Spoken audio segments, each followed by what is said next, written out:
శ్రీను ఛానల్కి స్వాగతం సుస్వాగతం. యూట్యూబ్ ప్రేక్షకులారా వందనాలు, పాదాభివందనాలు.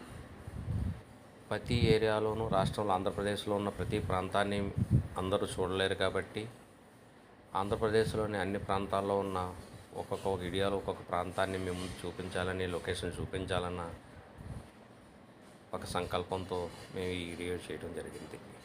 మీకు నచ్చినట్లయితే లైక్ చేసి సబ్స్క్రైబ్ చేసి మమ్మల్ని ప్రోత్సహించి మరిన్ని వీడియోలు మీ ముందు ఉంచేటందుకు మాకు ప్రోత్సహించాలని కోరుకుంటూ, ఇంకా సబ్జెక్టు ఇది తూర్పుగోదావరి జిల్లాను ఆనుకున్నటువంటి యానం ప్రాంతం. యానం నుంచి దనియాల తిప్ప అని అక్కడ దొరలు ఉండేవారు, వాళ్ళ పేరు మీద దనియాల తిప్ప అనేటువంటి ఒక ప్రాంతం వచ్చింది. ఇది గోదావరి ప్రాంతంలో పక్క నుంచి రోడ్డు వెళ్తూ ఉంటుంది. అక్కడి నుంచి భైరవపాలెం, దనియాల తిప్ప, శారదానగర్, భైరవపాలెం అనేటువంటి ప్రాంతాల్లో కూడా వెళ్ళడం జరుగుతుంది. ఈ ఏరియాలో అంతా కూడా ఒకవైపు గోదావరి, మరొక వైపు నా నివాస స్థలాలు ఉంటాయి. మధ్యలోంచి ఒక రోడ్లో వెళ్తూ ఉంటాం అన్నమాట. ఆ ప్రాంతాన్ని మీ ముందు చూపించాలి అనేటువంటి ఒక సంకల్పంతో ఈ వీడియో తీయడం జరిగింది. అలాగే ప్రతి రాష్ట్రంలోని ప్రతి ప్రాంతంలోని కొన్ని ముఖ్యమైనటువంటి ప్రాంతాల్లో వీడియోలు, లొకేషన్స్ తీసి మీ ముందుంచి మీరు కొంతమంది చూసే ఉండొచ్చు, కొంతమంది చూడలేరు కాబట్టి కొంతమందికి ఆయా ప్రాంతాలు చూడాలనేటువంటిది కూడా కొంతమందికి ఉండవచ్చు. కాబట్టి అలాంటిది చిన్న ప్రయత్నం మేము చేస్తున్నాం. ఈ ప్రయత్నాన్ని మమ్మల్ని ప్రోత్సహించి మీరు సబ్స్క్రైబ్ చేసి లైక్ చేసి మమ్మల్ని ప్రోత్సహిస్తారని నేను భావిస్తూ ఈ వీడియోని మేము ముందు ఉంచడం జరిగింది. వాళ్ళు తూర్పుగోదావరి జిల్లాను ఆనుకుని ఉన్నటువంటి యానం ప్రాంతం ఇంతకుముందు స్వతంత్రానికి ముందు ఫ్రెంచ్వారు పరిపాలించేవారు. అంచేత దీన్ని ఫ్రెంచ్ యానం అని అనడం జరిగింది. ఇది 1963లో పూర్తిగా స్వతంత్రం వచ్చి ఇది కేంద్రపాలిత ప్రాంతం. ఈ ప్రాంతం పాండిచేరి గవర్నమెంట్ అధీనంలో ఉంటుంది. ఇక్కడ చాలా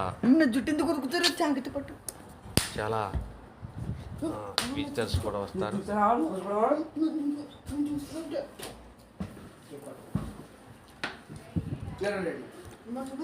కాబట్టి ఈ ప్రాంతాన్ని ఫ్రెంచ్ వారు పరిపాలించేవారు కాబట్టి ఫ్రెంచ్ యానం అని అంటారు.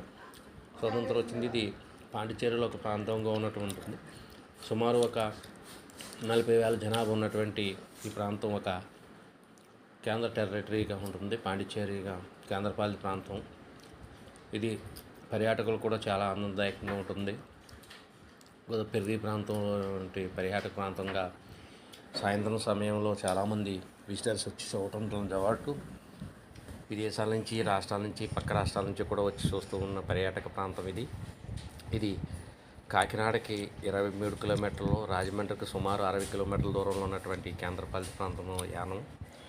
ఎవరైనా రావాలనుకుంటే రాజమండ్రి నుంచి రామచంద్రపురం వచ్చి రామచంద్రపురం నుంచి యానానికి ప్రతి అరగంటకి ఒక బస్సు ఉంటుంది. అలాగే కాకినాడ నుంచి అమలాపురం వెళ్ళే మధ్యదారిలో కూడా ఉంటుంది కాబట్టి కాకినాడ నుంచి టైము బస్సులు కూడా ఉంటాయి.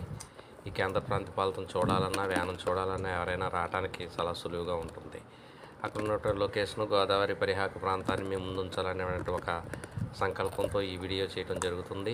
మీకు నచ్చినట్లయితే లైక్ చేసి ప్రోత్సహించి సబ్స్క్రైబ్ చేసి మరిన్ని వీడియోలు మేము పెట్టేయడం